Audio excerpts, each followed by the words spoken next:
सुप्रभात क्लास 8। पिछले क्लास में जो कि आपके जुलाई का पाठ्यक्रम है पाठ 5, उसमें आप लोगों को सच्ची मित्रता पाठ बताए थे। पाठ 6 स्वामी विवेकानंद, पाठ 6 जो है वो स्वामी विवेकानंद जुलाई का ये भी दूसरा पाठ है। विवेकानंद का बचपन का नाम था नरेंद्र और इसीलिए यहाँ पे लिखा हुआ है कि वह बालक था नरेंद्र। एक दिन वह काशी विश्वनाथ मंदिर के परिसर में खेल रहे थे। एक बालक नरेंद्र जो कि आगे चल कर के विवेकानंद बने, वो एक दिन काशी विश्वनाथ मंदिर के परिसर में खेल रहे थे। तभी वहाँ कुछ बंदर आए। बालक नरेंद्र के पास कुछ चने थे। उसने एक बंदर के बच्चे को चने दिखाकर अपने पास बुला लिया। उन्होंने एक बंदर के बच्चे को चना दिखाया और अपने पास बुला लिया। जैसे ही बंदर के बच्चे ने चने खाने शुरू किए, बालक नरेंद्र ने उसे पकड़ना चाहा। बंदर का बच्चा ची ची यानी अपने आवाज़ में करके चिल्ला उठा। उसकी आवाज़ बंदरों के सरदार ने सुनी और वह उसकी रक्षा के लिए दौड़ पड़ा। सरदार लंबा चौड़ा और भयानक था। उसे देखकर नरेंद्र भागने लगे। यानी जो बड़ा बंदर था वो लंबा चौड़ा और भयानक था और उसे देख करके नरेंद्र जो थे वो भागने लगे।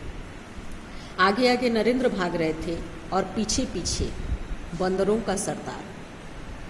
ये इन्होंने अपने मन से सोच लिया था कि वो बंदरों का सरदार है, क्योंकि जो छोटे बंदर को वो इन्होंने दिखा करके डरा करके बुलाया था, उसकी आवाज़ से ये बड़ा बंदर आया था और इसको इन्होंने सरदार मान लिया था।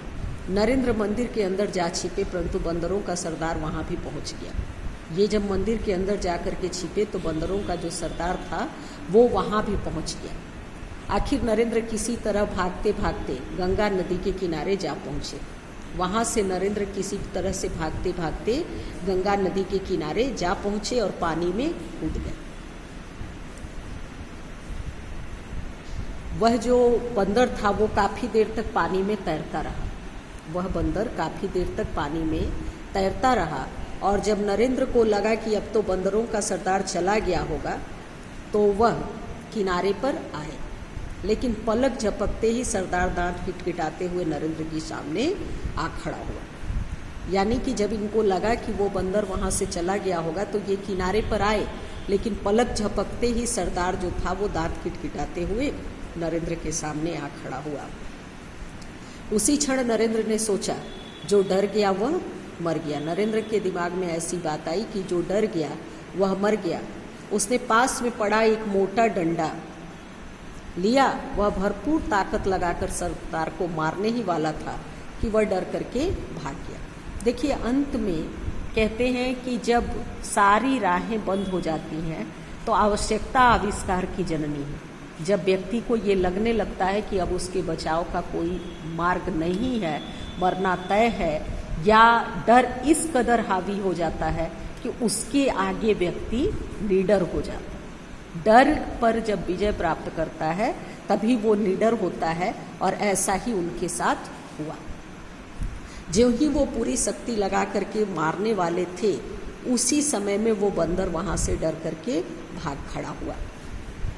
इसी साहसी बालक ने आगे जाकर के स्वामी विवेकानंद के नाम को संपूर्ण विश्व में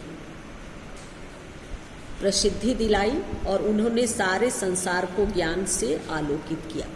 इसी साहसी बालक नरेंद्र ने आगे चलकर स्वामी विवेकानंद के नाम से संपूर्ण विश्व में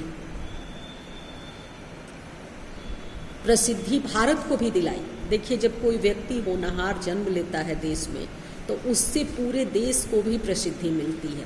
उन्होंने सारे संसार को ज्ञान से आलोकित किया। पूरे संसार को उन्होंने अपने ज्ञान से आलोकित किया। स्वामी विवेकानंद का जन्म, अब देखिए, पहले इस प्रसंग को बताने के बाद उसके बाद से उनके जन्म के बारे में बताया गया है। तो ये अब जो अगला पाठ है ये कल आपको बताएंगे। ठीक है।